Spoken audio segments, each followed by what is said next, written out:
జిల్లా కాన్పూర్ లో విశ్వ హిందూ పరిషత్ బజరంగ్ దళ ఆధ్వర్యంలో అఖండ భారత సాధన యాత్ర నిర్వహించారు. పట్టణ ప్రధాన రహదారిపై కాగడాలతో ర్యాలీ, పెద్ద ఎత్తున ర్యాలీ నిర్వహించారు. అఖండ భారత్ సాధనకు ప్రతి భారతీయుడు కృషి చేయాలని పిలుపునిచ్చారు.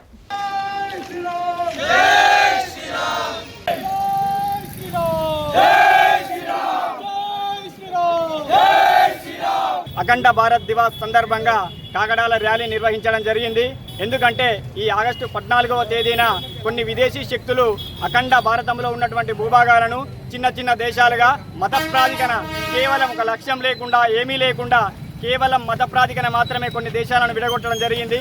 అలా అఖండ భారతంలో ఉన్నటువంటి విడిపోయిన భూభాగాలను, ఆ దేశాలన్నింటినీ కూడా తిరిగి సాధించే వరకు మా విశ్వ హిందూ పరిషత్ బజరంగ్ దళ్ ఆధ్వర్యంలో తీవ్రమైన పోరాటాలు చేస్తూనే ఉంటాం. ఆగస్టు 14 ఈరోజు మనకు దేశం ముక్కలైన రోజు. పూర్వ అఖండ భారత్ సాధిస్తామనే లక్ష్యంతోనే ఈరోజు కాగడాల ర్యాలీ తీయడం జరిగింది. దీని ముఖ్య ఉద్దేశం ఏంటంటే, మరి ఆగస్టు 14 రోజున మన దేశం నుంచి పాకిస్తాన్ని ఒక మతం జనాభా పెరిగిన అనే నేపథ్యంలో వాళ్ళకు వేరే దేశం కావాలని చెప్పి పోరాటం చేస్తే వాళ్ళకు దేశం ఇచ్చిన కొన్ని విదేశీ శక్తులు మరి ఎప్పటికైనా కోల్పోయిన మా భూభాగాన్ని, కోల్పోయిన మా దేవాలయాలను ఎప్పటికైనా సాధించుకుంటాం, పూర్వ అఖండ భారత్ సాధిస్తామనే లక్ష్యంతోనే ఈ కాగడాల ర్యాలీ నిర్వహించడం జరిగింది. జై శ్రీరామ్.